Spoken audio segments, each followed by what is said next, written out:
Riverside Public Utilities uses ratepayer monies for things other than paying RPU expenses.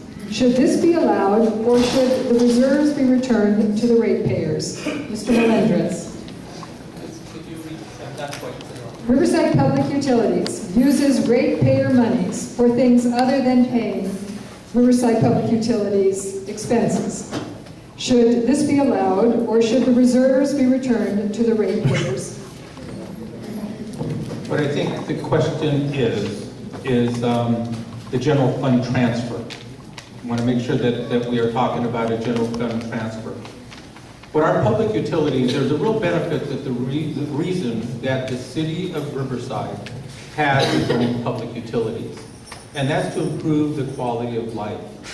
The general fund transfer is money that is the revenues that are received by our public utilities and moved into our general fund to pay for police, fire, park, museums, and related issues that we have here in the community.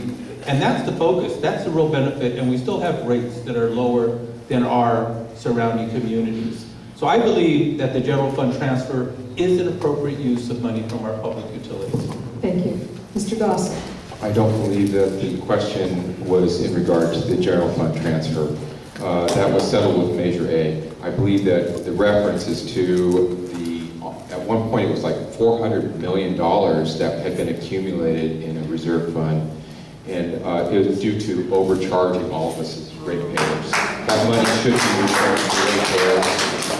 It's been used as a slush fund. They are spending it on things that are unlawful. The city charter says that the city council shall have control over all legal matters and may hire attorneys. Well, this is an example over in the utilities where the utilities have been hiring attorneys without council control for years, and it gets paid for out of that, out of those funds that have been excessively collected. They should be returned to the ratepayers. Yes. Mr. Perez.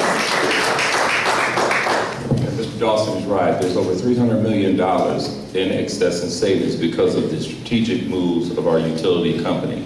Not only that, but Riverside has recently sold water to other cities because of our forefathers having great visionary anticipation of how critical water would be for this area. And this goes all the way back to close to the 1800s. This means two things. Yes, number one, give the money back to the people.